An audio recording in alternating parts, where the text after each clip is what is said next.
Alright guys, let's see how we can install the latest versions of NodeJS and NPM. First off, why they are needed.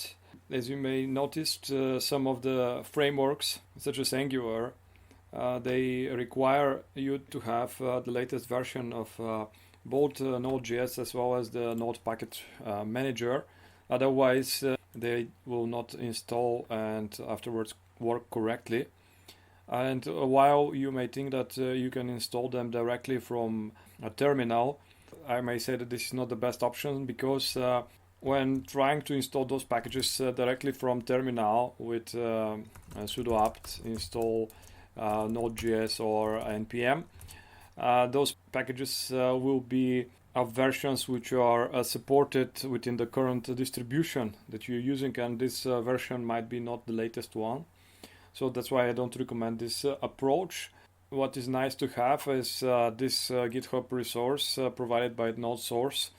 Actually, they provide binary distributions of Node.js and NPM, and they give them for Ubuntu, Debian, Mint, Elementary OS, and other operating systems. You can install them either by just copying those two lines and running them on your machine, or they are distributed also as snap packages.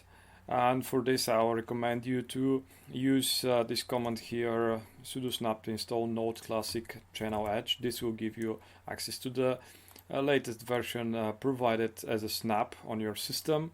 It's also very nice that you can just with snap remove the package without any traces left on the system. This is all good for development, but on production servers snap is not exactly recommended because it may update your version and it may become incompatible with your code.